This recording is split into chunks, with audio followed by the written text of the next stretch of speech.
श्री राम समर्थ। अनुसंधान के लिए निरंतर नामस्मरण करना चाहिए। अनुसंधान का मतलब है भगवान से अखंड संबंध, उसका नित्य स्मरण रखना। नामस्मरण गृहस्थी के लिए यानी वह सुखदायक हो इसलिए नहीं, बल्कि उसकी आसक्ति कम हो इसलिए करना चाहिए। ऐसा करने से गृहस्थी में कोई बाधा नहीं आएगी। जो होगा सो अपनी भलाई के लिए ही होगा, ऐसा मानकर भगवान में विश्वास रखकर जीवन यापन करना चाहिए। एक सज्जन मुझसे मिले और कहने लगे, मैं जब खाली होता हूँ तब नामस्मरण करता हूँ। तब मैंने उनसे कहा, पूरे जीवन में यदि महत्वपूर्ण समय कुछ है तो यही है, और यही समय सार्थक है।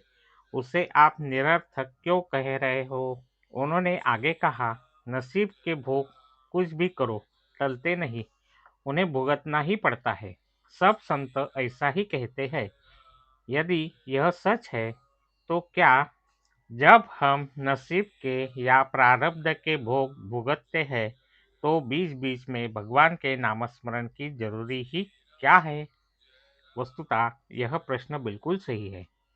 यह सच है कि हमें अपने नसीब के भोग भुगतने ही पड़ते हैं, लेकिन जब भोग भुगतने पड़ते हैं तब हमें चैन नहीं पड़ता। ऐसे समय में यदि हम अपने मन को भगवान के नामस्मरण में लगाए रखेंगे तो समाधान बना रहता है। हमारी आज की अवस्था में भगवान की इच्छा से जो होने वाला होगा वही होता है, ऐसा मानना अथवा भगवान अच्छा ही करेंगे ऐसा विश्वास रखकर चलना हमारे लिए सरल बात होगी।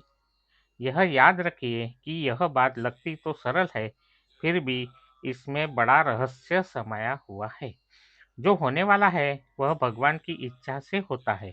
ऐसी निष्ठा निर्माण होने के लिए उसका निरंतर अनुसंधान रखना पड़ता है। जो स्थिति है उसमें संतोष और भगवान का अनुसंधान ही सद्गुरु की आज्ञा होती है। दूसरा, जब हमें दुख देता है तो अनुसंधान में बाधा पड़ती है। यह उसकी नहीं, हमारी गलती है। वासना कैसी छूटेगी, मन एकाग्र कैसे होगा, ये बातें समझ में नहीं आएगी तो कोई बात नहीं, लेकिन इन बातों को छोड़ने के अभ्यास के बजाय अनुसंधान निरंतर कैसे रहेगा, इसका अभ्यास करना अधिक उचित होगा। केवल भगवान के लिए अनुसंधान रखने की बात सच जाएगी तो सभी गुण अपने आप विकसित होंगे। आप पूछेंगे, यह कैसे होगा? इसका उत्तर सरल है।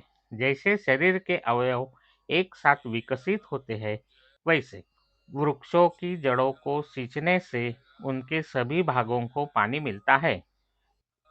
वैसे ही भगवान के नामस्मरण को यदि हम नहीं भूलेंगे तो सभी बातें ठीक ठाक होगी। गीता में साक्षात भगवान अर्जुन को सुना रहे हैं, अज्ञान के अंधकार में दुख भोगते हुए तू मेरा स्मरण कर, मेरा अनुसंधान रख, तब तुझे भविष्य में प्रकाश दिखाई देगा। यदि हम चाहते हैं कि दीपक निरंतर जलता रहे तो हमें उसमें सतत तेल डालना चाहिए। उसी तरह भगवान का अनुसंधान लगाकर होता रहे तो हमें भी उसका सदा नाम स्मरण करना चाहिए।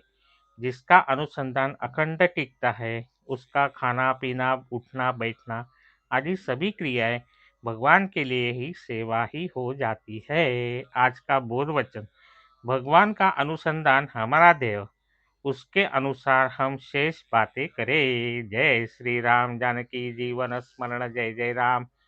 श्री राम समर्थ।